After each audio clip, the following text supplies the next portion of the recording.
बार एक सुंदर सा गांव था जहां राधे नाम का गरीब किसान रहता था। उसके खेत में फसल अच्छी नहीं होती थी।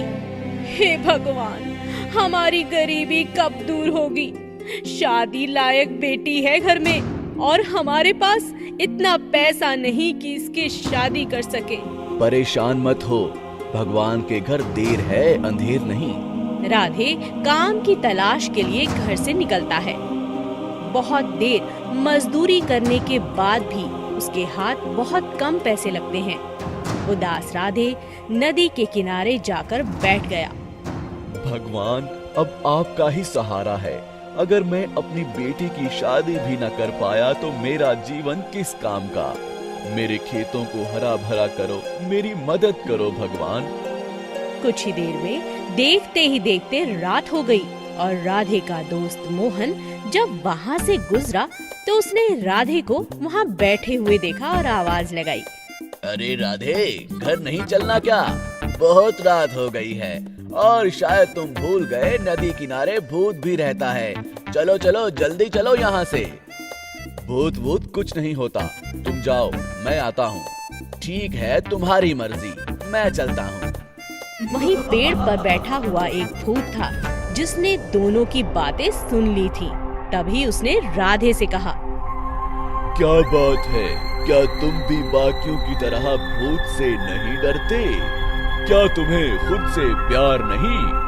नहीं, मुझे जीने का कोई अधिकार नहीं है। राधे अपनी परेशानी भूत को बताता है।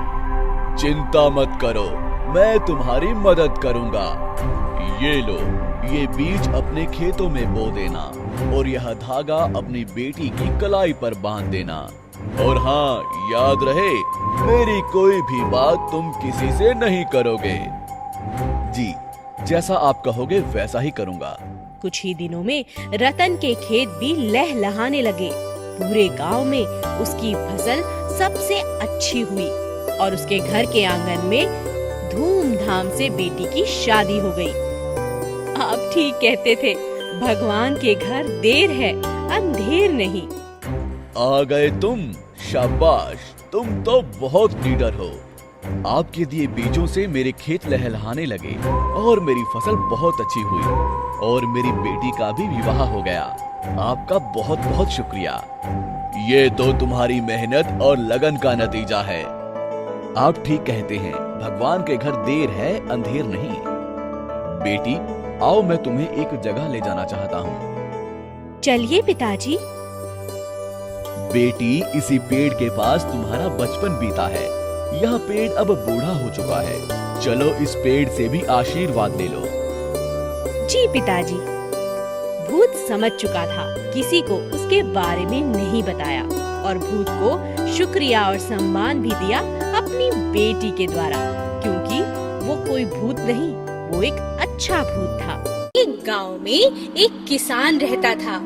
वह एक जमींदार के यहाँ खेती का काम करता था और बहुत गरीब भी था।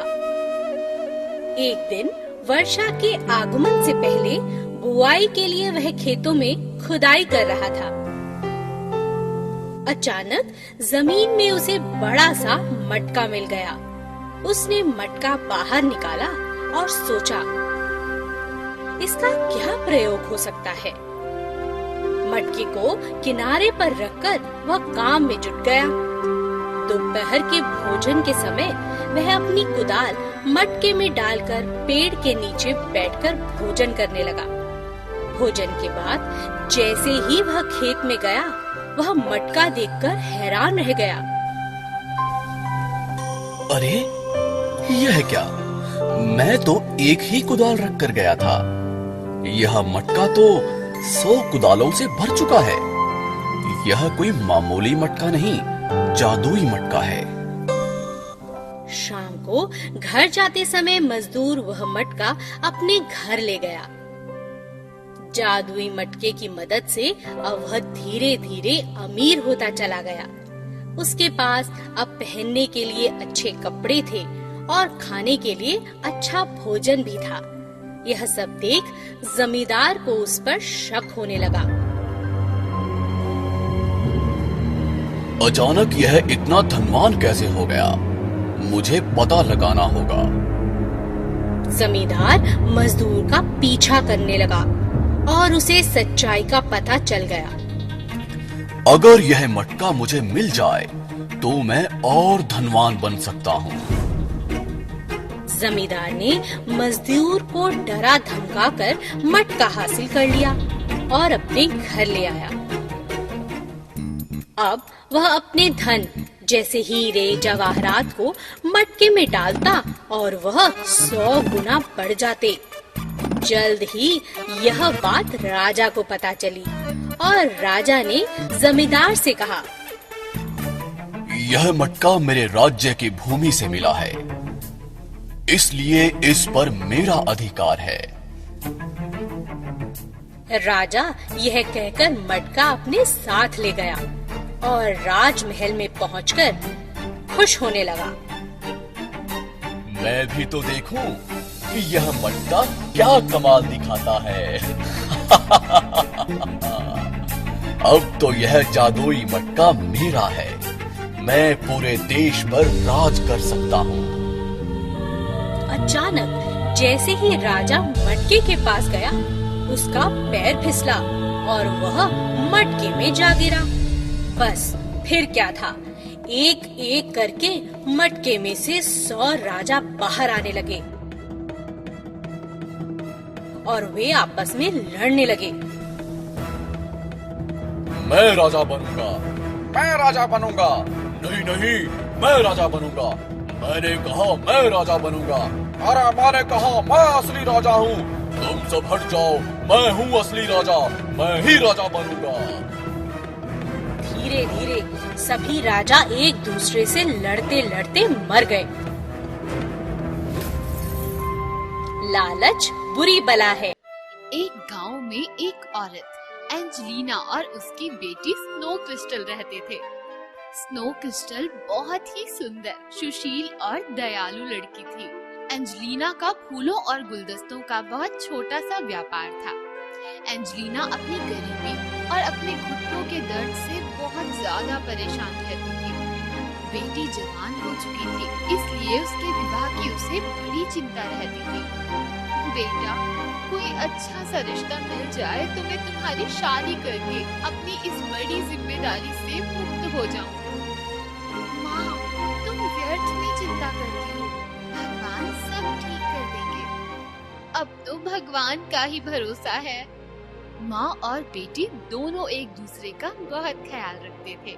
वे दोनों मिलकर घर का सारा काम करते थे। ठंडी का महीना था। एक दिन दोपहर के समय जब एंजेलिना और स्नो क्रिस्टल भोजन के बाद आराम करते हुए बातचीत कर रहे थे, तब उसके दरवाजे के बाहर किसी जानवर की कराहने की आवाज आने लगी। दोनों का ध्यान उस तरफ चला गया। ऐसा लगता है कि कोई पालतू जानवर हमारे दरवाजे के बाहर आ गया है। माँ रुको, मैं देखती हूँ बाहर कौन है। स्नो क्रिस्टल ने खिड़की से बाहर झांक कर देखा तो वो खुशी से खिलखिलाकर हंसने लगी। माँ इधर आओ, देखो कुत्ते का कितना प्यारा पपी है।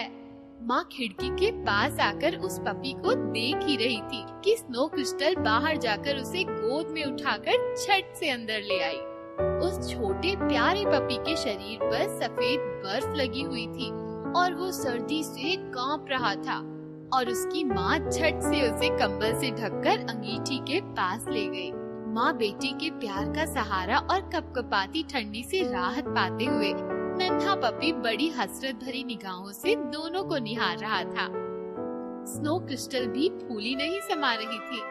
एंजेलिना झट से किचन में गई और वहाँ से गर्म दूध लेकर आई। पपी जल्दी जल्दी दूध पीने लगा। माँ, हम इसका नाम जैकी रखेंगे। ठीक है, बड़ा ही प्यारा बच्चा है। बेटा, तू जैकी को संभाल, मैं कुछ गुलदस्ते बना लेती हूँ। ठीक है माँ। स्नो क्रिस्टल जैकी के साथ खेलने लगी। जैकी का पेट भर गया था, इसलिए वो प्यार से कूदने लगा, उछलने लगा। इतने में दरवाजे पर किसी ने दस्तक दी। कहिए, आप क्या खरीदना पसंद करेंगे? हमारे राजकुमार के लिए 100 अच्छे फूलों के गुलदस्ते चाहिए। क्या आप कल दोपहर तक इसका प्रबंध कर सकेंगी? क्या आपके पास अभी कोई अच्छे तैयार गुलदस्ते हैं? आप बैठिए, मैं आपको नमूने के तौर पर 2-3 अच्छे गुलदस्ते दिखाती हूँ। आप उन्हें राजकुमार को दिखा सकते हैं। उन्हें जिस तरह का गुलदस्ता पसंद आए आप बता दीजिएगा। हाँ, कल तक आपको 100 सुंदर फूलों के गुलदस्ते मिल जाएंगे। उस राज्य कर्मचारी ने एंजेलिना को पेशगी के तौर पर कुछ रुपए दिए और तीनों गुलदस्ते लेकर वहाँ से चला गया। हमारा जैकी तो हमारे लिए बहुत लकी है। इसके आते ही पहली बार हमें राजमहल से इतना बड़ा ऑर्डर मिल गया। हमारी किस्मत के तो दरवाजे ही खुल गए। आपने सच कहा माँ। एंजेलिना उठकर कुछ आगे बढ़ी थी कि अचानक घुटने के दर्द से उसके मुंह से आह निकल पड़ी। आह, ये घुटनों का दर्द तो मेरी जान लेकर ही जाएगा। वो घुटनों को पकड़कर बैठ गई। जैकी ने जैसे ही ये देखा वो पास आ गया और उनके घुटनों को चाटने लगा। अरे ये क्या हुआ? मेरे घुटने का दर्द कहाँ चला गया? ये तो चमत्कार हो गया। एंजेलिना ने जैकी को उठाकर गले से लगा लिया। माँ, क्या सचमुच आपके घुटने का दर्द चला गया? हाँ हाँ बेटा, जैकी ने मेरा सारा दर्द हर लिया, जैसे इसने कोई जादू कर दिया हो। दोनों माँ बेटी खुशी से झूमने लगे और जैकी भी आंख मटकाकर गोल गोल घूमने लगा। माँ और बेटी के साथ जैकी भी बगीचे में फूल चुनने के लिए चल पड़ा। बगीचे में जैसे नई बहार आ गई हो। बहुत सारे सुंदर फूल खिल गए थे। दोनों माँ बेटी फूल चुनने लगी और जैकी तितलियों के साथ भाग भाग कर खेलने लगा। माँ, इतने सारे फूल बगीचे में मैंने कभी नहीं देखे थे। बेटा, मैंने भी यही महसूस किया है। हमें गुलदस्तों का इतना बड़ा ऑर्डर पहली बार मिला है। अब हम ये ऑर्डर आसानी से पूरा कर सकेंगे। दूसरे दिन माँ और बेटी ने बड़ी आसानी से 100 गुलदस्ते तैयार कर दिए थे। मुझे तो आश्चर्य हो रहा है कि इतने सारे गुलदस्ते इतनी आसानी से कैसे तैयार हो गए। हाँ माँ, ये भी कमाल हो गया। एक घोड़ा गाड़ी पर सभी गुलदस्ते रखकर दोनों माँ बेटी जैकी के साथ राजमहल पहुँच गए। राजा के कर्मचारी गुलदस्ते उतारने लगे। इतने में राजकुमार भी घोड़े पर बैठकर वहाँ आ गए। राजकुमार की नजर स्नो क्रिस्टल पर पड़ी तो वो उसे देखते ही रह गए। स्नो क्रिस्टल ने भी राजकुमार को देखा और फिर उसने शर्म से नजरें झुका ली। स्नो क्रिस्टल के सौंदर्य का जादू राजकुमार पर पूरी तरह छा गया था। राजकुमार ने एंजेलिना से प्रश्न किया, क्या ये आपकी बेटी है? हाँ राजकुमार जी, ये मेरी बेटी है। इतना ही पूछकर राजकुमार आगे बढ़ गए। एक राज कर्मचारी ने रुपयों से भरी एक थैली लाकर एंजेलिना के हाथों में दे दी। राजकुमार को आपके गुलदस्ते बहुत पसंद आए हैं। उन्होंने ही यह धनराशि आपके लिए भेजी है। दूसरे दिन राजकुमार से राजा ने एंजेलिना को राजमहल में बुलवाया। राजा ने अपने राजकुमार के लिए स्नो क्रिस्टल का हाथ मांग लिया था। राजकुमार के साथ बड़े धूमधाम से स्नो क्रिस्टल का विवाह हो गया और सभी लोग खुशी खुशी रहने लगे। If you enjoyed this story, please like and subscribe our channel and press the bell icon to get future updates. And don't forget to comment. गांव में एक बहुत ही महान पंडित था जो बहुत ही ज्ञानी था। वह एक पेड़ के नीचे माँ दुर्गा की आराधना कर रहा था। पंडित की आराधना देख माँ दुर्गा पंडित के सामने प्रकट हुई। आंखें खोलिए पंडित जी, मैं आपकी स्तुति से बहुत प्रसन्न हुई। मांगो, क्या मांगते हो पंडित? मैं तुम्हें एक वरदान दे सकती हूँ। बोलिए पंडित जी, आपको क्या चाहिए? हे माता, मुझे आप संजीवनी बूटी का वरदान दे दीजिए। तथास्तु। लीजिए पंडित जी, यह संजीवनी बूटी है। इस बूटी का ये असर होगा कि कोई भी व्यक्ति या जीव जो मृत होगा, उस पर इसका रस डालने पर वह जीवित हो उठेगा।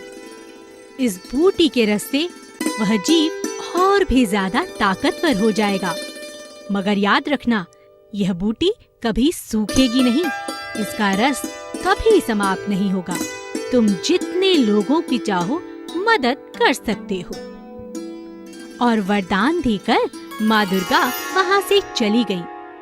बूटी पाकर पंडित जी बहुत खुश हो गए और बूटी लेकर वे अपने घर की तरफ चल पड़े।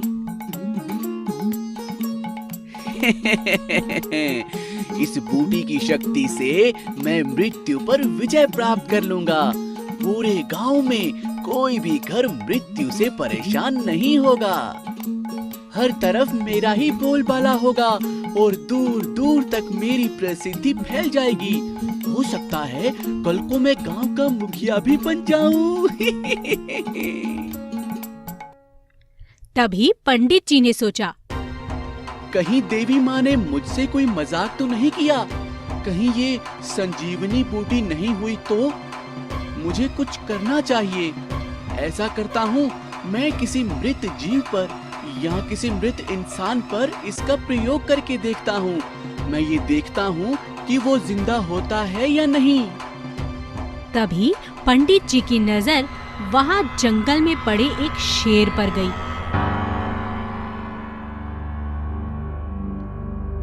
क्यों ना मैं इस संजीवनी बूटी को इस शेर पर प्रयोग करूं। देखता हूं कि ये जीवित होता है या नहीं। बिना सोचे समझे पंडित जी ने संजीवनी के पत्तों को रगड़ना शुरू किया। जैसे ही संजीवनी की कुछ बूंदें शेर पर पड़ी, शेर जाग गया। उसे जीवन दान मिल गया था, मगर अब वो और भी ज्यादा शक्तिशाली हो चुका था और उसे बहुत जोर की भूख लगी थी। शेर जोर जोर से दहाड़ने लगा।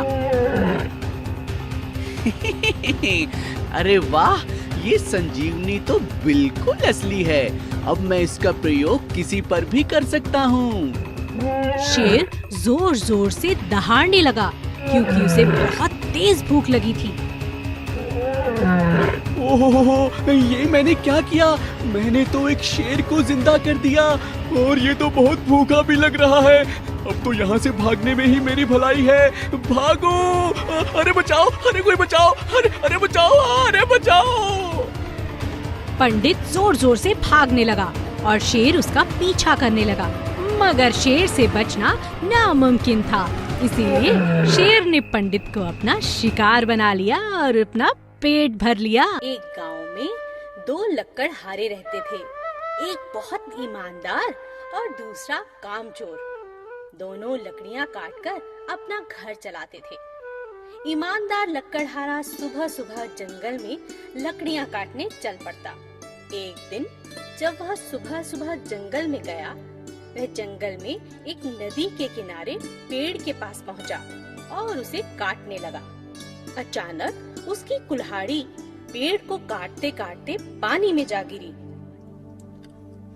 अरे ये क्या?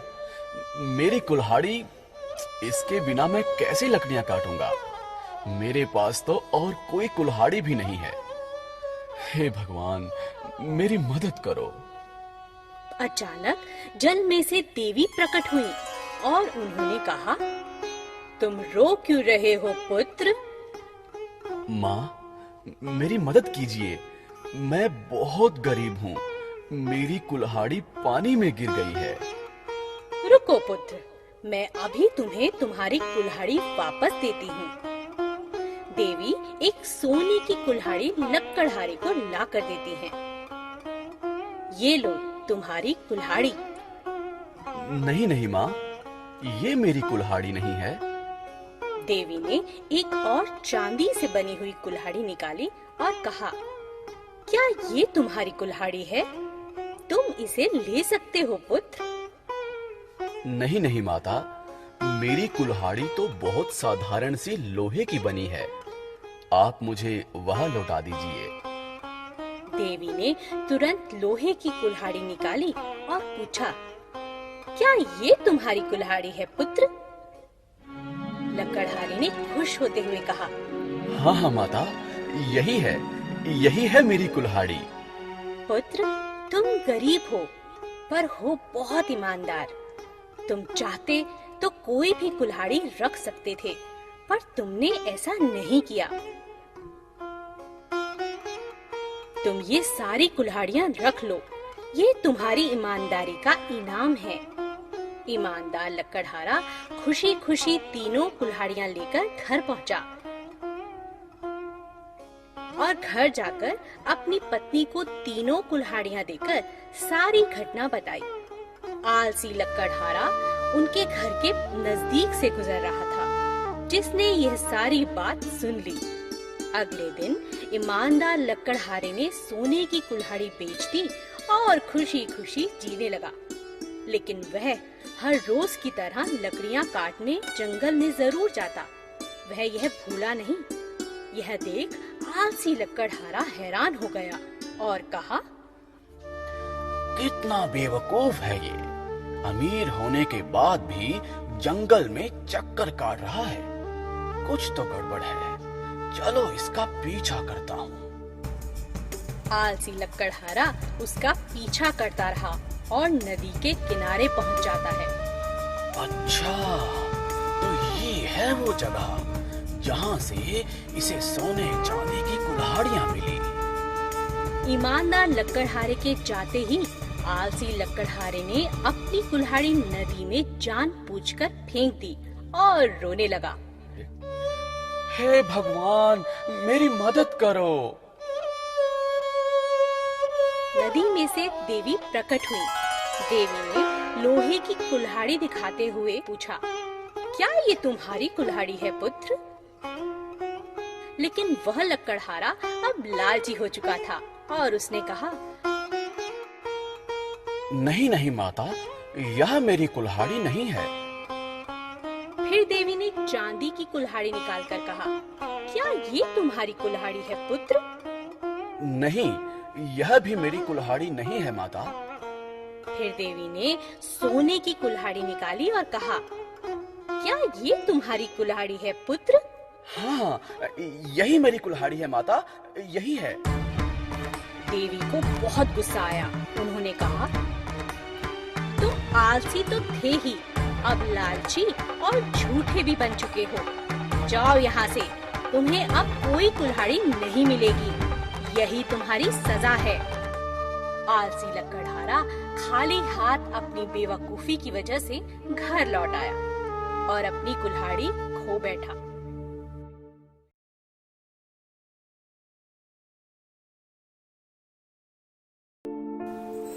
एक जमाने में एक बड़े देश के राजा को एक बेटा था, जिसने उसे बहुत खुशी दी, लेकिन साथ ही साथ परेशान भी किया, क्योंकि राजकुमार जन्म से ही बीमार था और इतने साल गुजर जाने के बाद भी कोई उसे ठीक न कर सका।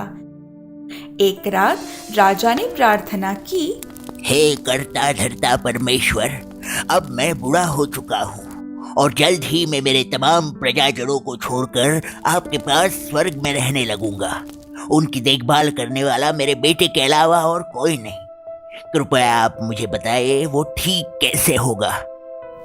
राजा ने जवाब का इंतजार किया और वही करीब लगातार जलने वाली मशाल से एक जवाब आया। जब दुनिया के आखिरी छोर के जादुई तालाब से राजकुमार पानी पिएगा, उसी समय वो ठीक हो जाएगा। लेकिन राजा बहुत बूढ़ा था और खुद से सफर नहीं कर सकता था और राजकुमार भी बीमार रहता था। इसलिए उसने अपने राज्य में ढिंडोरा पिटवाया कि जो कोई दुनिया के आखिरी छोर के जादुई तालाब से पानी लाकर आएगा, उसे राजा बहुत सारे इनाम देगा। उसके बाद बहुत से दिलेर लोगों ने कोशिश करके देख लिया, लेकिन वो तालाब किसी को नहीं मिला। राजा के राज्य में दूर पहाड़ों में एक गरीब किसान, उसकी बीवी, 2 लड़के और एक छोटी बेटी के साथ रहता था। एक दिन उसके बड़े बेटे ने कहा, मैं और मेरा भाई दोनों भी उस इलाज वाले पानी की खोज करते हैं। हम पूनम से पहले वापस आ जाएंगे और हाँ, फसल काटने में भी मदद करेंगे। दूसरे बेटे को भी उसके साथ जाना था, लेकिन किसान को फिक्र हो रही थी। फिर उसकी बीवी ने कहा, हमें हमारे राजा और राजकुमार की मदद करनी चाहिए। फिर किसान ने अपने बेटों को आशीर्वाद दिया और दोनों बेटे अपने सफर पर निकल पड़े। उन्होंने बहुत सफर किया और उन्हें बहुत से तालाब भी मिले, लेकिन जहाँ आसमान पानी से जुड़ जाता हो ऐसा तालाब उन्हें नहीं मिला। आखिर में उन्हें एहसास हुआ कि अब उनके पिता की मदद करने उन्हें वापस जाना चाहिए। हम हर तालाब से थोड़ा थोड़ा पानी जमा करते हैं। इस तरह से वो इनाम भी हमें ही मिल जाएगा, क्यों? जब वो महल में वापस आए तब उन्होंने राजा को बताया कि ये पानी जादुई तालाब का है। जब पानी राजकुमार को दिया गया तब कोई फर्क नहीं पड़ा, वो बीमार का बीमार ही रहा। दोनों भाई थर-थर कांपने लगे क्योंकि उनका झूठ सबके सामने आ चुका था। राजा ने दोनों को कारागृह में डाल दिया। फिर एक बार राजा ने अपनी प्रजा से विनती की। सुमा उन भाइयों की छोटी बहन थी। वो अपने लामाओं के झुंड को चरा रही थी। जब उसने ढिंढोरा सुना, उसने तभी लामाओं के झुंड को घर की ओर भेज दिया और अपने माँ बाप से विनती की कि अब उसे जाने दिया जाए। तुम अभी बहुत छोटी हो मेरी बच्ची। और देखो तो तुम्हारे भाइयों के साथ क्या हुआ है। हम हमारी लाडली सुमा के बगैर नहीं रह सकते। सोचिए, अगर राजकुमार गुजर गए तो राजा को कैसा महसूस होगा, और अगर मुझे वो तालाब मिला तो शायद राजा मेरे भाइयों को माफ भी कर देंगे। अजी, मुझे लगता है शायद भगवान की यही इच्छा है। और फिर उन्होंने उसे आशीर्वाद दिया। फिर वो दिलेर सुमा अपने पसंदीदा पालतू लामा के साथ अपनी मंजिल की ओर चल पड़ी। साथ में उसने कुछ मकई के दाने और पानी लिया। रात को वो पेड़ की सबसे ऊंची टहनी पर जाकर सो गई। सुबह पास की टहनी पर आराम कर रहे चहचहाने वाले पंछियों की आवाज से उसकी नींद खुल गई। वो उसी के बारे में बात कर रहे थे कि कल कैसे उसने उसके पास के मकई के दाने दिए और कैसे उसे कभी भी वो जादुई तालाब नहीं मिलने वाला है। हमें उसकी मदद करनी चाहिए। हाँ, कृपया मेरी मदद कीजिए। तुम एक अच्छी लड़की हो, इसलिए हम तुम्हारी मदद जरूर करेंगे। हम में से हर एक तुम्हें हमारा एक खास पर देगा। उसे तुम एक पंखे की तरह एक साथ में पकड़ो। वो पंखा तुम्हें जादुई शक्ति प्रदान करेगा और तुम्हें जहाँ चाहे वहाँ पल भर में पहुँचा देगा और तुम्हें हर एक मुसीबत से भी बचाएगा। हर एक पंछी ने बड़े ध्यान से उसे एक खास पर दिया। सुमा ने उनसे एक पंखा बनाया और उन्हें लामा के ऊन से बनाए धागे से बांध दिया। 3 भयानक जानवर उस जादुई तालाब की रक्षा करते हैं, लेकिन तुम्हें उनसे डरने की कोई जरूरत नहीं। तुम्हें बस पंखा उठाकर एक गाना गाना है। डरना नहीं है वहाँ, देवदूत है जहाँ। सुमा ने बड़े प्यार से पंछियों का शुक्रिया अदा किया और उसने पंख को हाथ में लेकर कहा, कृपया हमें इस दुनिया की आखिरी छोर वाली जादुई तालाब के पास ले चलो। तुरंत एक हवा का झोंका आया और उन्हें उठाकर पर्वत के पार ले जाने लगा। वो बर्फ से ढका शिखर पार करके जाने लगे। आखिर में हवा ने उन्हें आसमान से जुड़े तालाब के पास लाकर छोड़ दिया। वो दौड़कर तालाब के पास पहुंची और अपने बर्तन में पानी भरने ही वाली थी। इतने में एक बड़ा केकड़ा वहां आया और उसने कहा, जानी, तालाब से दूर रहो वरना मैं तुम्हें खा जाऊंगा। जैसे ही केकड़े ने अपने पंजे सुमा की ओर बढ़ाए, तभी लामा ने केकड़े की आंखों में थूक दिया।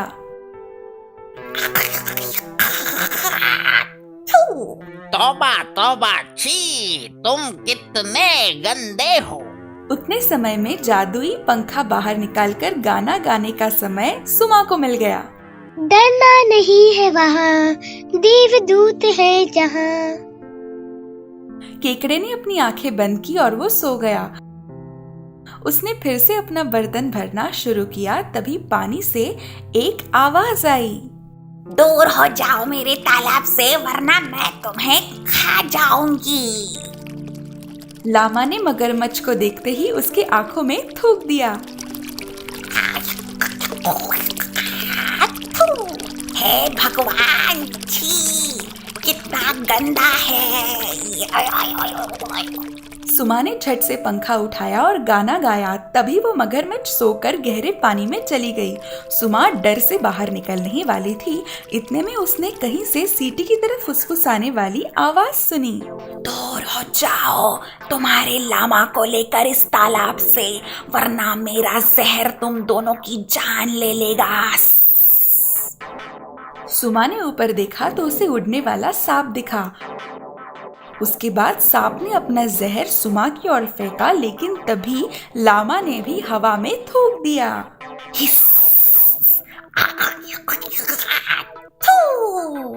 दोनों थूक के गोले हवा में एक दूसरे से टकरा गए और जमीन पर आकर गिर गए। फिर एक बार सुमा के पंखिने और गाने ने उसे मुसीबत से बचाया था। सांप जमीन पर आकर गिर गया, उसके पंख बंद हो गए और वो खर्राटे लेने लगा। सुमा ने अपने लाडले लामा को थोड़ी देर के लिए गोद में लिया और शांत किया। उसने लामा को चूमा और फिर उसे एहसास हुआ कि अब मुसीबत पूरी तरह टल चुकी है और उसने बर्तन भरना शुरू किया। उसके बाद उसने पंखा हाथ में लिया और कहा, कृपया हमें महल में ले चलो। धीमे से वो उड़ने लगी और उसने खुद को महल के दरवाजे पर देखा। रक्षक उसे बीमार और परेशान राजकुमार तक ले गया। उसके बाद सुमा ने उसे पानी के कुछ घूंट पिलाए और अचानक राजकुमार खुशी से उठकर बैठ गया और उसने कहा, मुझे बहुत ताकत महसूस हो रही है। राजा और रानी बहुत खुश हुए। उन्होंने उसकी दिलेरी को सराहा और उसे राज्य की पूरी दौलत देने का फैसला किया। लेकिन सुमा ने कहा कि उसकी सिर्फ 3 शर्तें हैं। पहली इच्छा ये कि जादुई पंखा वापस अपनी जगह चला जाए और तुरंत वो पंखा खिड़की से बाहर उड़कर चला गया। दूसरी इच्छा ये कि उसके भाइयों को छोड़ दिया जाए। राजा ने तुरंत उन्हें छोड़ दिया। और आखिरी इच्छा ये कि एक बहुत बड़ा खेत जिसमें बहुत से लामा के झुंड हो, उसके माता पिता के लिए। ऐसा ही होगा। तुम हमारे साथ राजमहल में नहीं रहोगे क्या? हम तुम लोगों को खुश करने के लिए सब कुछ करेंगे। शुक्रिया महाराज, मुझे मेरे परिवार की बहुत याद आती है, इसलिए मैं उन्हीं के पास जाना चाहती हूँ। और इस तरह वो घर वापस लौटी और जिंदगी भर अपने माता पिता, भाई और लाडले लामाओं के साथ रहने लगी। कहानी पूरी हुई। एक जमाने में एक भाई बहन रहते थे। वो एक दूसरे से बहुत प्यार करते थे। उनकी माँ गुजर चुकी थी और उनके पिताजी ने गुजरने से पहले दूसरी शादी की थी। उनकी सौतेली माँ उनसे बहुत ही दुष्टता से पेश आती थी। एक दिन भाई ने अपनी बहन से कहा, ओ मेरी प्यारी बहना, सुनो, हमारी सौतेली माँ हमें दिन रात सूखी रोटी के अलावा कुछ नहीं देती और बार बार बेघर करने की धमकी भी देती है। हम नहीं रुकेंगे यहाँ पर, खुली दुनिया में चलते हैं। इस तरह दोनों बाहर निकल पड़े और शाम तक बेवजह यहाँ वहाँ भटकते रहे। आखिरकार वो जंगल में पहुंचे और तभी बारिश भी होने लगी। वो भूख से और प्यास से हैरान हो गए। आखिर में वो दोनों एक खोखले पेड़ में सुबह तक सोते रहे। सुबह होते ही दोनों उठे और पानी की तलाश में यहाँ वहाँ घूमने लगे। ओह, मुझे बहुत प्यास लगी है। रास्ते में कहीं झरना या नदी दिख जाए तो बहुत अच्छा होगा। रुको, मुझे लगता है मैंने पानी की आवाज सुनी। फिर उसने अपनी बहन का हाथ में लिया और वो पानी की तलाश में दौड़ने लगे। उनकी सौतेली माँ डायन भी थी। उसने चुपके से उनका पीछा किया था और जंगल के सभी नदी झरने श्रापित कर दिए थे। भाई बहन दोनों झरने के पास आए और बहन ने झरने से एक आवाज सुनी, जो कोई मेरा पानी पिएगा वो शेर बन जाएगा। रुक जाओ भैया, ये पानी मत पियो, वरना तुम जंगली जानवर बनकर मुझे खा जाओगे। भाई प्यासा था, फिर भी उसने अपनी बहन की बात मानी और उसने अपनी बहन से कहा, ठीक है मेरी प्यारी बहना, मैं अगले झरने के आने तक रुक सकता हूँ। अगले झरने के पास जाने के बाद उस झरने से भी बहन को एक आवाज सुनाई दी, जिसने मेरा पानी पिया वो भेड़िया बन गया। भैया मैं विनती करती हूँ, इस झरने का पानी मत पियो, वरना तुम भेड़िए बन जाओगे और मुझे मारकर खा जाओगे। भाई ने अपने मन को काबू कर लिया और उसने झरने का पानी नहीं पिया, लेकिन उसने ये भी कहा, अब मेरी प्यास बहुत ही बढ़ चुकी है, मुझे अगले झरने पर पानी पीना ही होगा। पास में ही एक छोटा सा झरना बह रहा था, लेकिन वहां भी बुदबुदाने वाला पानी था। बहन ने दोबारा एक आवाज सुनी, जो मेरा पानी पिएगा वो बारहसिंगा बन जाएगा। प्यारे भैया मत पियो पानी। ऐसा बहन बोलने ही वाली थी, लेकिन उसे थोड़ी देर हो गई क्योंकि उसका भाई पहले ही झुककर पानी पी रहा था। फिर क्या था, देखते ही देखते वो एक बछड़े में बदल गया। बछड़ा भागा नहीं, उसके पास ही रुका। तब बहन ने उससे कहा, ठीक से खड़े रहो बछड़े, डरो मत, मैं तुम्हारा ख्याल रखूंगी और कभी भी तुम्हें अकेला नहीं छोड़ूंगी। फिर उसने अपने सोने का पट्टा खोला और उस बछड़े के गले में धीरे से बांध दिया। फिर उसने कुछ मुलायम हरी घास इकट्ठा की और उन्हें चोटी की तरह बांध कर एक मुलायम डोरी बना ली। उसने वो डोरी बछड़े के सुनहरे पट्टे को बांध दी और उसके बाद वो उसे लेकर जंगल के गहरे हिस्से में चली गई। कुछ देर यहाँ वहाँ भटकने के बाद उसे एक झोपड़ी दिखी। उसने सोचा रहने के लिए झोपड़ी अच्छी है। फिर वो बछड़े को लेकर अंदर चली गई और झोपड़ी का दरवाजा बंद कर लिया। रोज सुबह वो खुद के लिए बेर इकट्ठा करने जाती और ताज़ी घास वो बछड़े के लिए लेती। बछड़ा उसके हाथों से घास खाता, फिर दोनों बाहर जाकर खेलते। ऐसे ही उन्होंने कुछ साल जंगल में बिताए। अब वो छोटी सी बहन एक सुंदर सी जवान लड़की में और छोटा बछड़ा बारहसिंगा में बदल गए थे। एक बार जंगल में राजकुमार अपने दोस्तों के साथ शिकार करने आए। वो बजने वाले रणसिंह, वो शिकारी कुत्तों की आवाज, शिकारियों के चिल्लाने की आवाज से पूरा जंगल भर गया। ये आवाज बारहसिंगा ने भी सुनी। फिर वो अपनी बहन से विनती करने लगा कि मुझे एक बार बाहर जाकर देखने दो। बहन ने दरवाजा खोला और कहा, देखो मैं तुम्हें बाहर जाने दे रही हूँ, लेकिन शाम को जब तुम घर आओगे तब दीदी मुझे अंदर आने दो, ऐसा कहना मत भूलो, ठीक है? जल्दी शिकारी की नजर गले में सुनहरा पट्टा बंधे बारहसिंगा पर पड़ी। उसने राजकुमार को बारहसिंगा दिखाया और दोनों ने उसकी शिकार करने की ठान ली। दोनों ने बड़ी फुर्ती से पीछा किया बारहसिंगा का, लेकिन वो तो ज्यादा फुर्तीला और होशियार निकला। दोनों को चकमा देकर बारहसिंगा अपने घर की ओर चल पड़ा, लेकिन राजकुमार का एक शिकारी उसका पीछा ही नहीं छोड़ रहा था। उसने बारहसिंगा को दरवाजे के पास जाकर खटखटाते हुए देखा। उसे बहुत ही आश्चर्य हुआ। फिर तो उसने बारहसिंगा को बात करते हुए सुना, दीदी मुझे अंदर आने दो। दरवाजा थोड़ा सा खुला और तुरंत बंद भी हो गया, लेकिन शिकारी ये सब देखकर भौचक्का रह गया। वो तुरंत राजकुमार के पास गया और उसने राजकुमार को सब कुछ बता दिया। हमें इस रात से पर्दा उठाना ही चाहिए। दूसरे दिन सुबह वो शिकारी राजकुमार को लेकर उस झोपड़ी तक पहुंचा। दरवाजा आधा खुला था। फिर राजकुमार अकेला ही अंदर गया। उसके सामने एक बेहद सुंदर लड़की खड़ी थी। राजकुमार भौचक्का रह गया। लड़की कुछ डरी डरी सी दिख रही थी। थोड़ी सी बात होने पर राजकुमार ने उसका हाथ हाथ में लेकर लड़की से कहा, तुम मेरे साथ मेरी पत्नी बनकर मेरे महल में आओगी? क्यों नहीं, बिल्कुल खुशी से, लेकिन मैं मेरे इस प्यारे बारहसिंगा को नहीं छोड़ सकती। वो मेरे साथ ही आएगा। वो तुम्हारे साथ ही रहेगा। वो बात कर रहे थे तभी बारहसिंगा उठ खड़ा हुआ। वो खुश नजर आ रहा था। जल्दी उनकी शादी बड़े धूमधाम से हो गई। उन्हें खुश देखकर उनके दुष्ट सौतेली माँ के मन में द्वेष पैदा हुआ और उसने उन दोनों को बर्बाद करने की ठान ली। उसने एक दाई का रूप धारण कर लिया। वो उसी समय महल में आई जिस समय रानी ने एक प्यारे से बच्चे को जन्म दिया था। राजा ने तुरंत उसे बच्चे की देखभाल के लिए काम पर रख लिया। एक दिन सौतेली माँ ने रानी को स्नान गृह में कैद कर दिया और बच्चे को झूले से उठाकर बालकनी से नीचे फेंकने ही जा रही थी। इतने में बारहसिंगा अपने भांजे को बचाने के लिए वहां आ पहुंचा। उसने बच्चे को बचाया। उसी समय राजा भी रानी के कमरे में आ पहुंचा और उसने देखा कि बारहसिंगा दाई के सामने बच्चे को बचाने के लिए खड़ा है। उसके बाद रानी ने राजा को बताया कि किस तरह सौतेली माँ ने उनको सताया था। ये सुनकर राजा बेहद गुस्सा हुआ। उसने डायन को उम्र कैद की सजा सुना दी। उसी समय सौतेली माँ को अपनी भूल का एहसास हुआ और उसने रानी के भाई को श्राप से मुक्त कर दिया।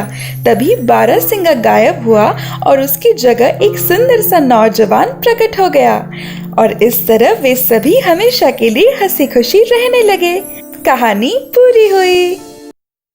एक बार जैक नाम का एक मछुआरा इजाबेल नाम की अपनी बीवी के साथ समंदर के पास वाले एक गंदे से झोपड़े में रहता था। वो हर रोज मछलियां पकड़ने जाता था। एक दिन वो खुले आसमान को देखते हुए मछलियां पकड़ने बैठा था, तब उसका जाल बहुत गहरा चला गया। जब उसने वो ऊपर खींचा तो उसने देखा कि एक बड़ा सा सुनहरा केकड़ा उसके जाल में फंस चुका है।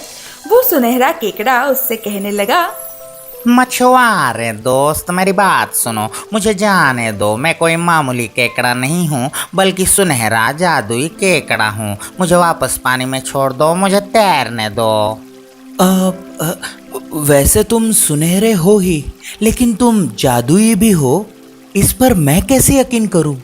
प्यारे दोस्त, अगर मैं एक बोलने वाला सुनहरा केकड़ा नहीं हूँ तो इस वक्त तुम किससे बात कर रहे हो? पत्थर से? हाँ, तुम ठीक कह रहे हो। शायद मैं पागल हो रहा हूँ। कुछ भी हो, तुम्हें आज़ाद करने में मुझे कोई एतराज़ नहीं है। जाओ बोलने वाले केकड़े, जाओ, जी लो अपनी ज़िंदगी। ऐसा कहकर उसने सुनहरे केकड़े को साफ पानी में छोड़ दिया और केकड़ा गहरे पानी में चला गया। मछुआरा उठा और अपने पुराने से झोपड़े में अपनी बीवी के पास लौट गया। जैक, आज कुछ मिला क्या तुम्हें?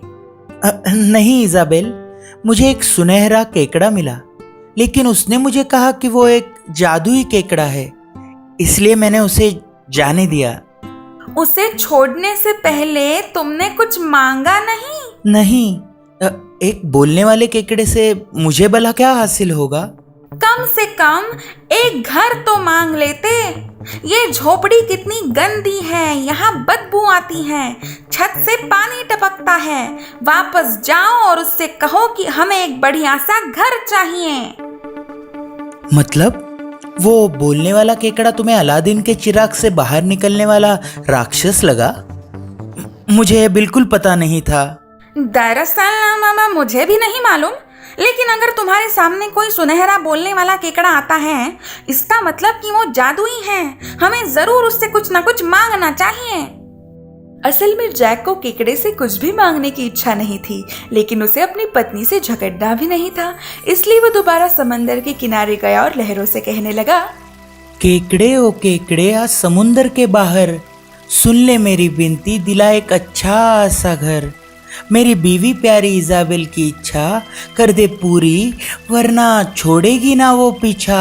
सुनहरे केकड़े ने पानी के ऊपर आकर कहा, प्यारे दोस्त, क्या चाहिए तुम्हें? मेरी बीवी को उस पुरानी झोपड़ी में नहीं रहना है, उसे एक अपना नया घर चाहिए। और तुम्हें लगा कि एक बोलने वाला केकड़ा तुम्हें घर दिला देगा? हाँ, मतलब पता नहीं, शायद। देखो, अगर कुछ हो सकता है तो। अच्छा ठीक है, तुम्हारी ख्वाहिश पूरी हो चुकी है, जाओ घर जाओ।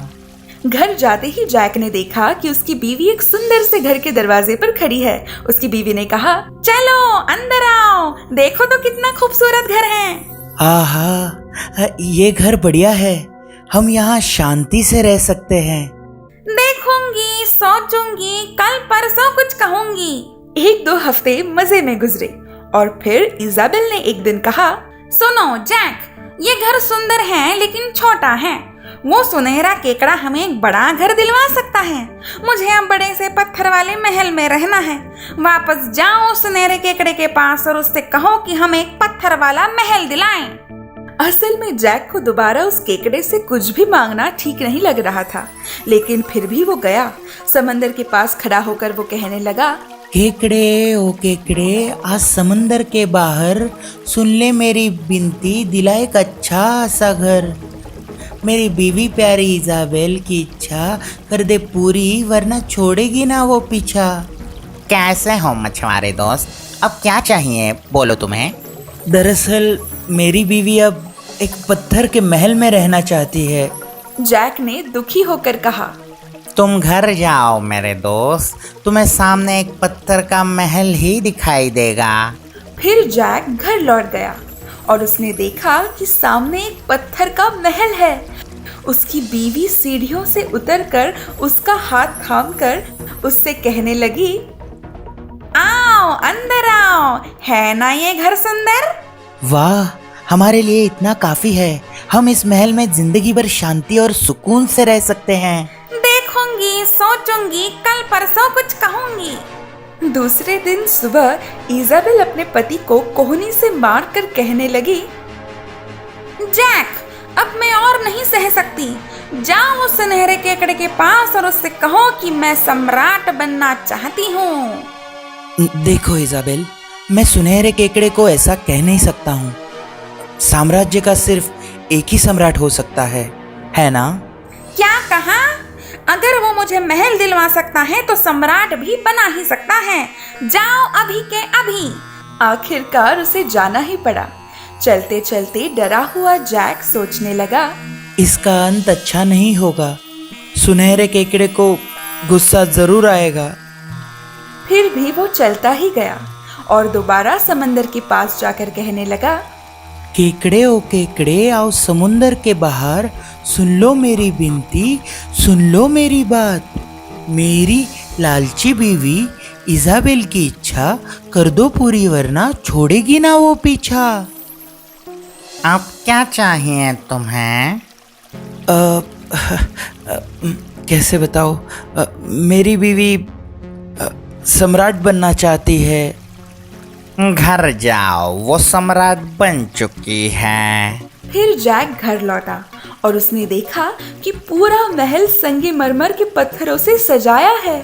अंदर जाते ही उसने देखा कि उसकी बीवी एक सुनहरे सिंहासन पर बैठी है और उसके सर पर सोने का ताज भी है। सोने का वक्त हुआ, फिर भी इजाबेल का मन नहीं भर रहा था। उसका लालच उसे सोने नहीं दे रहा था। अब आगे मुझे क्या बनना चाहिए, ये ख्याल उसे सता रहा था। सूरज उगने का समय हुआ और उसे देखकर वो अपने पति को कोहनी से मारकर कहने लगी, जैक, मुझे चांद और सूरज पर हुकूमत करनी है। उसने जैक को ऐसी नजर से देखा कि जैक कांप उठा। जाओ जल्दी उस केकड़े के पास, मुझे भगवान बनना है। जैक उसके सामने घुटनों पर गिरकर कहने लगा, इजाबेल, तुम्हारा लालच बढ़ता ही जा रहा है। मैं विनती करता हूँ कि जो हमारे पास है उसमें खुश रहना सीख लो। इजाबेल को बहुत गुस्सा आया। उसने अपने पति को लात मारी और चीखते हुए कहने लगी, मुझे बहुत गुस्सा आ रहा है, अभी के अभी वहां जाओ। अपनी चिड़चिड़ी पत्नी से मछुआरा दूर भागा। बाहर इतना जोरदार तूफान उठा कि वो अपने पैरों पर खड़ा भी नहीं हो पा रहा था। आसमान काला हो गया, बादल गरजने लगे, बिजलियां कड़कने लगी। वो दोबारा लहरों से कहने लगा, केकड़े ओ केकड़े आओ समुंदर के बाहर, सुन लो मेरी विनती, सुन लो मेरी बात। मेरी लालची बीवी इजाबेल की इच्छा कर दो पूरी, वरना छोड़ेगी ना वो पीछा। बोलो, आप क्या चाहिए उसे? सुनहरे केकड़े, वो भगवान बनना चाहती है। तुम घर जाओ, वो अब भगवान बन चुकी है। फिर जैक घर की तरफ लौटा और उसने देखा कि वहाँ कुछ भी नहीं था, मानो वहाँ कभी कुछ था ही नहीं। उसे अपनी बीवी भी कहीं दिखाई नहीं दी। वो दौड़ा दौड़ा केकड़े के पास आया और कहने लगा, मेरी बीवी कहाँ है? भगवान तो सब जगह होते हैं, है ना? रोम रोम में भगवान है, पूरी दुनिया उसी ने बनाई है। भगवान हर तरफ है। तुम अब अपनी बीवी को देख नहीं पाओगे, क्योंकि भगवान किसी को नहीं दिखते, लेकिन वो होते जरूर हैं। ये सुनते ही मछुआरा फूट फूट कर रोने लगा और दया की भीख मांगने लगा। मछुआरे ने उस केकड़े की जान बचाई थी, इसलिए सुनहरे केकड़े को मछुआरे पर तरस आया और उसने कहा, अब मैं सिर्फ और एक ही बार तुम्हारी इच्छा पूरी कर सकूंगा, सोच कर मांगो। मुझे मेरी बीवी को वापस खुशी खुशी हमारे झोपड़े के दरवाजे के पास खड़ा देखना है। घर जाओ दोस्त, तुम्हारी इच्छा पूरी हुई। ये कहते ही सुनहरा केकड़ा गायब हो गया और मछुआरा अपने घर की तरफ लौट गया। वहां उसने देखा कि उसकी बीवी उनके पुराने झोपड़े के दरवाजे पर खड़ी होकर उसकी तरफ देखकर प्यार से मुस्कुरा रही है। उस दिन से वो खुशी से अपने पति के साथ रहने लगी। दोनों खुशी खुशी रहने लगे। कहानी पूरी हुई। ये कहानी है पर्शिया की। वहाँ के राजमहल में कलाकार, कारीगर और अनजान लोग अपनी कला राजा को दिखाने के लिए आते थे। अगर वो कला राजा को पसंद आती तो वो उन्हें बड़ा इनाम देते। एक बार एक मुसाफिर राजा के सामने आया और उसने राजा को एक खिलौने वाला घोड़ा पेश किया। महाराज की जय हो। महाराज ने ऐसी अनोखी चीज कभी देखी नहीं होगी। मुझे यकीन है। ऐसा खिलौने वाला घोड़ा कोई भी कलाकार बना सकता है। महाराज, ये कोई खिलौना नहीं है। इसकी पीठ पर बैठकर मैं उड़ सकता हूँ, किसी भी जगह पर कम से कम वक्त में पहुँच सकता हूँ और हाँ, बड़े ही आराम से पहुँच सकता हूँ। फिर मुसाफिर ने घोड़े की काबिलियत दिखाई, जिसे देखकर राजा को आश्चर्य हुआ और वो घोड़े को खरीदने के बारे में पूछने लगा। महाराज, इतना कीमती घोड़ा मैं आपको चंद रुपयों के लिए नहीं बेच सकता। तो फिर बोलो, क्या चाहिए तुम्हें? मुझे ये घोड़ा खरीदना ही है। मुसाफिर ने थोड़ी देर सोचा और फिर राजा के सामने प्रस्ताव रखा कि अगर वे उनकी राजकुमारी का हाथ उसके हाथ में दे दे तो राजा को घोड़ा मुफ्त में मिल सकता है। राजा प्रस्ताव मंजूर करने ही वाला था कि तभी महल में उनका बेटा राजकुमार डेरियस आया और उनका विरोध करते हुए कहने लगा, माफ करना पिताजी, लेकिन आप मेरी बहन का हाथ इस अनजान आदमी के हाथ में देने के लिए तैयार हैं, सिर्फ एक खिलौने वाले घोड़े के लिए। राजा को अपने आप पर शर्म आई। उन्होंने फैसला बदला और अपने बेटे को घोड़े की जांच करने का हुक्म दिया। राजकुमार डेरियस घोड़े के पास आया। घोड़े की पीठ पर सवार होकर उसने एक बटन दबाया और उसी वक्त घोड़े ने आसमान में छलांग लगाई। राजा को खुशी तो हुई, लेकिन उन्हें तभी एहसास हुआ कि उनके बेटे की जान को खतरा है। उन्होंने सैनिकों को मुसाफिर को काल कोठरी में डालने का हुक्म दिया। इसी बीच वो घोड़ा राजकुमार डेरियस को रोमांचक रफ्तार से बहुत दूर ले गया। उसने फिर से बटन दबाकर देखा, लेकिन कुछ भी नहीं हुआ। घोड़े को करीब से देखने पर उसे और एक बटन मिला। उसे दबाने पर उसने महसूस किया कि घोड़ा धीमे धीमे नीचे आ रहा है। दूसरे घरों के मुकाबले एक ऊंचे छत को देखकर राजकुमार वहीं पर रुक गया और सीढ़ियां उतरने लगा। इधर राजकुमारी की नींद छत पर हुई आवाज से पहले ही टूट गई थी। उसने अपने सुरक्षा रक्षकों को घुसपैठियों को पकड़कर लाने का आदेश दिया। जल्द ही सुरक्षा रक्षक राजकुमार को उसके सामने लेकर आए। राजकुमार ने राजकुमारी के सामने घुटने टेक दिए। आपको जगाकर तकलीफ देने के लिए माफी चाहता हूँ राजकुमारी, लेकिन मैं एक राजा का बेटा हूँ, यानी राजकुमार हूँ। वो लड़की बंगाल के राजा की बेटी राजकुमारी नादिया थी। राजकुमारी को उसके पूरे सफर के बारे में सुनकर खुशी हुई। अगले कुछ दिनों में दोनों एक दूसरे को पहचानने लगे और जल्द ही एक दूसरे से प्यार करने लगे। एक दिन दोपहर में राजकुमार ने राजकुमारी से कहा, हे मेरी प्यारी राजकुमारी, मैं हमारे भविष्य के बारे में ही सोच रहा था और इसलिए मुझे मेरे राज्य में वापस जाकर पिताजी से मिलकर हमारी शादी के लिए उनकी इजाजत लेनी होगी और जादुई घोड़े ने मुझे कोई नुकसान नहीं पहुंचाया, ये भी बताना होगा। चलोगे मेरे साथ? उसने हाँ कहा। दूसरे दिन सुबह वो घोड़े के पास गए और बटन दबाते ही बस 30 मिनट में ही पर्शिया की राजधानी में पहुंच गए। राजकुमार सबसे पहले राजकुमारी को राजमहल के करीब के जंगल की एक झोपड़ी में ले गया। तुम यही रुको, मैं पिताजी से मिलकर आता हूँ। उस मुसाफिर को मृत्युदंड से बचाना होगा और मैं उन्हें तुम्हारे बारे में भी बताऊंगा। तुम्हारे स्वागत के लिए वो एक बड़ा जश्न रखेंगे। दावत के बाद मैं उन्हें बताऊंगा कि मुझे तुमसे शादी करनी है। उसने राजकुमारी को जादुई घोड़े को चलाना सिखाया ताकि अनहोनी होने पर वो घोड़े पर बैठकर वहां से निकल सके। लेकिन उनकी ये बातें झाड़ियों के पीछे से एक चोर बारीकी से सुन रहा था, और सुनता क्यों नहीं, झोपड़ी उसी की जो थी। क्या नसीब पाया है मैंने, एक अकेली राजकुमारी के साथ एक जादुई घोड़ा। मैं इसे कश्मीर के सुल्तान के पास ले जाऊंगा, मुझे बड़ा इनाम मिलेगा और ये जादुई घोड़ा मैं अपने पास रख लूंगा। राजकुमार दूर जाने तक चोर ने इंतजार किया।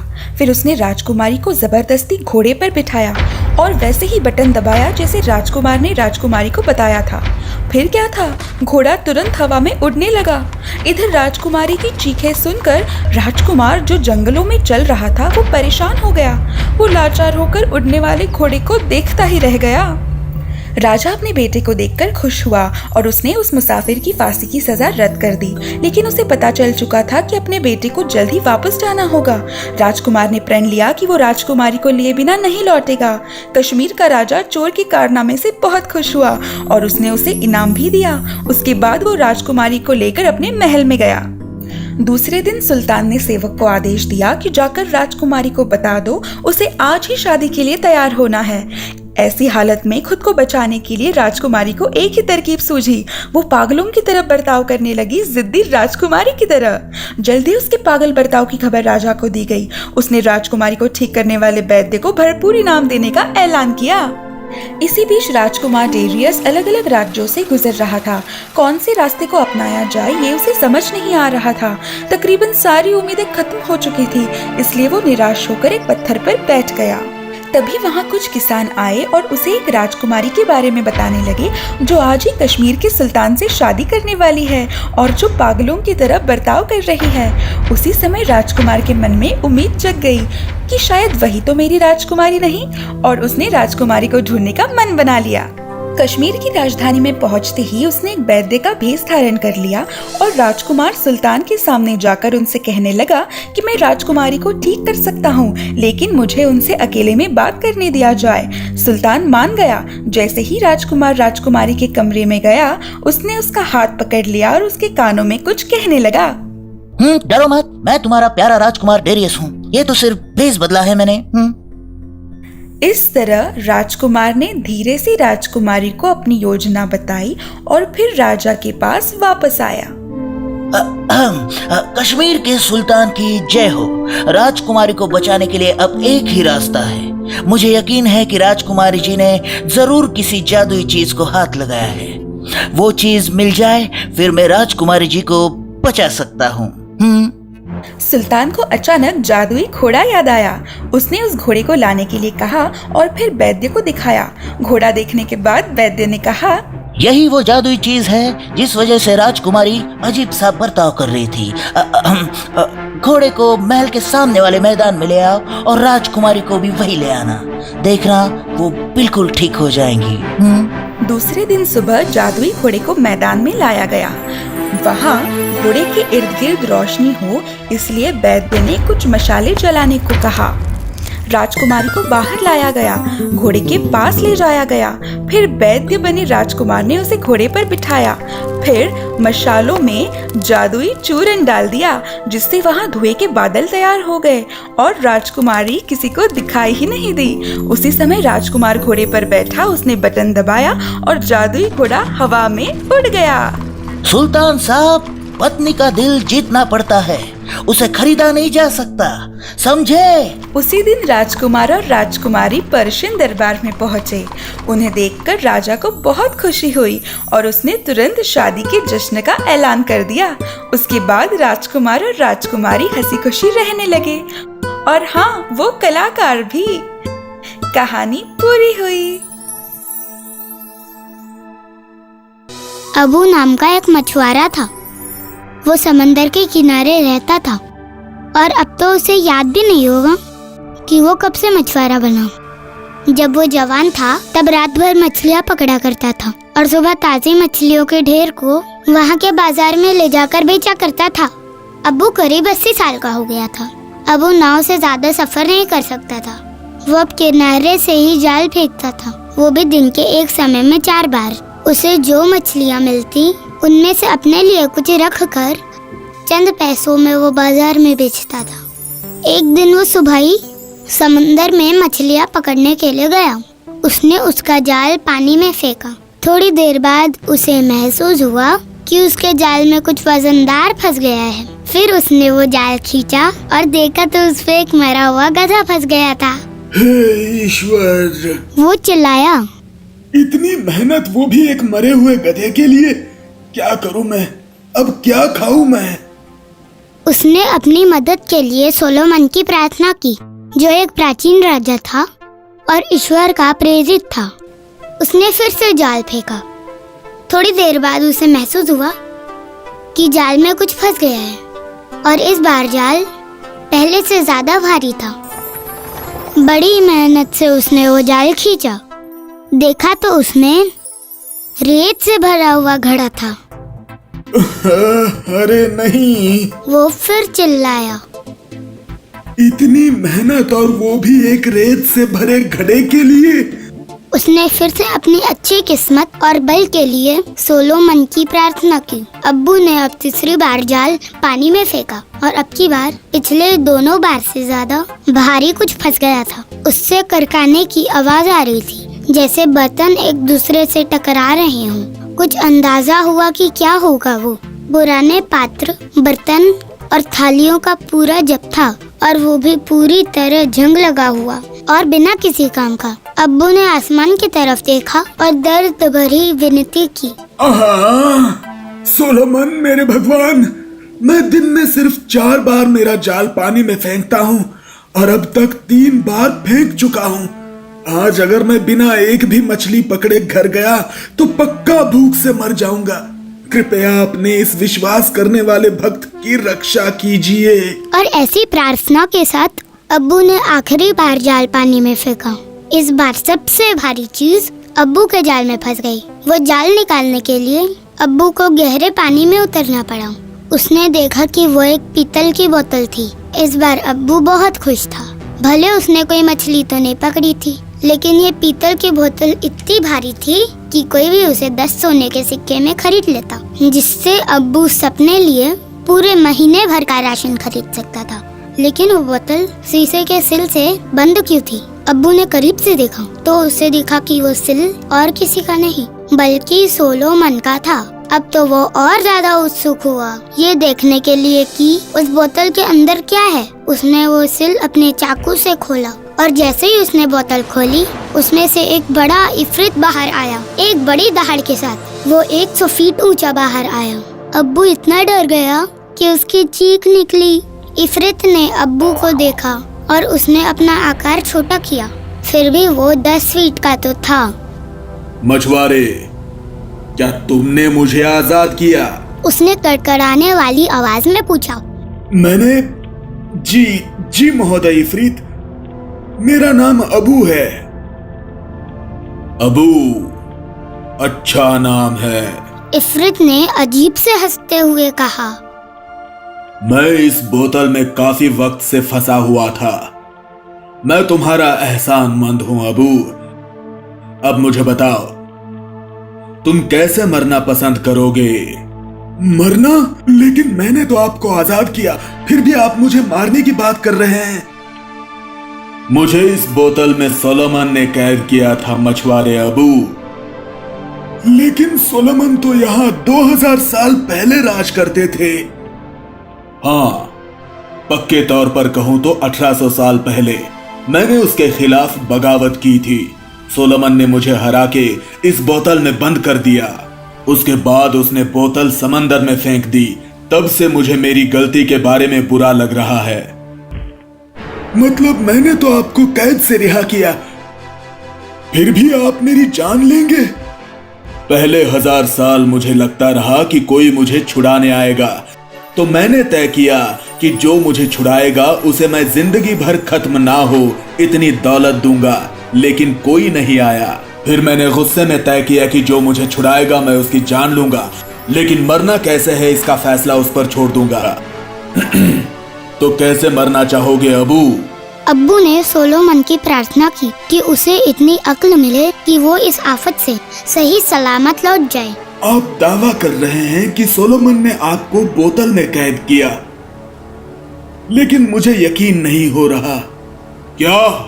इफरित चिल्लाया और उसकी आवाज ऐसी थी जैसे हजारों बिजलियां एक साथ कड़के हों। आप बहुत ऊंचे हैं। आपके हाथ पेड़ की टहनियों की तरह हैं। आप बोतल में समा ही नहीं सकते। मुझे मरने की चिंता नहीं, लेकिन वो मौत मुझे झूठे शख्स के हाथों नहीं चाहिए। देखो मछुआरे, बेशक मैं जालिम हूं, लेकिन मैंने मेरी जिंदगी में कभी झूठ नहीं बोला। तो साबित कीजिए। अब्बू के कहते ही इफरित ने हाथों को हवा में घुमाया और फिर वो धुएं में बदल गया। फिर वो धीमे धीमे बोतल में जाने लगा। फिर अंदर से वो चिल्लाया, देखा, मैं इस बोतल में समा सकता हूँ। अब्बू ने झटके से शीशे का वो सिल उठाया और बोतल बंद कर दी और इफरित फिर से कैद हो गया। इफरित ने बाहर आने की पूरी कोशिश की, लेकिन वो सिल नहीं तोड़ पाया। फिर इफरित कड़कड़ाते हुए चिल्लाया और चतुराई से उसने कहा, तुमने मुझे धोखा दिया, मैं हार गया। तुम बहुत होशियार हो अबू। अब मुझे इस बोतल से बाहर निकलना है और मैं प्रण लेता हूँ कि जो भी कोई मुझे इस बोतल से बाहर निकालेगा मैं उसकी जवानी लौटाऊंगा। अच्छा मौका है ना? अब मुझे छुड़ाओ अबू, तुम्हारा इनाम इंतजार कर रहा है। अब्बू ने वो शांति से सुन लिया। फिर हंस के उसने कहा, क्या तुम्हें मैं बेवकूफ लगता हूँ? मैंने मेरी पूरी जिंदगी हंसी खुशी जी है, मुझे अब कुछ नहीं चाहिए। मैं बूढ़ा हूँ लेकिन तुम्हें आजाद करने जितना बेवकूफ नहीं हूँ। अब अलविदा। नहीं रुको, मैं तुम्हें कुछ और देता हूँ। अब्बू ने वो बोतल दूर समंदर में फेंक दी और अपनी जान बचाने के लिए सोलोमन का शुक्रिया अदा किया। समाप्त।